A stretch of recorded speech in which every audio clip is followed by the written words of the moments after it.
मुसलमान যারা রয়েছে তারা আসলে তারা যেমন নিজেদের ধর্মের প্রতি তাদের সহানুভূতি রয়েছে, অন্যান্য ধর্মের যারা রয়েছে তাদের প্রতিও তাদের সহানুভূতি রয়েছে।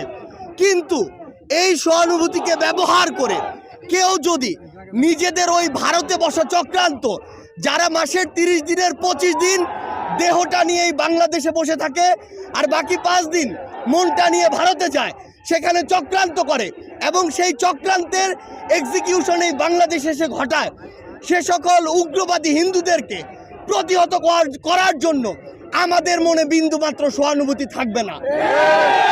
আমরা আমাদের জায়গা থেকে স্পষ্ট করে বলতে চাই, আমরা অনেক সহ্য করেছি, আমরা আমাদের জায়গা থেকে সর্বোচ্চ উদারতা দেখিয়েছি। আমরা দেখেছি এই অভ্যুত্থানের পূর্বে কারা কতটুকু এই অভ্যুত্থানকে সমর্থন করেছিল। আমরা দেখেছি এই বাংলাদেশ থেকে শেখ হাসিনা পালিয়ে যাওয়ার পরে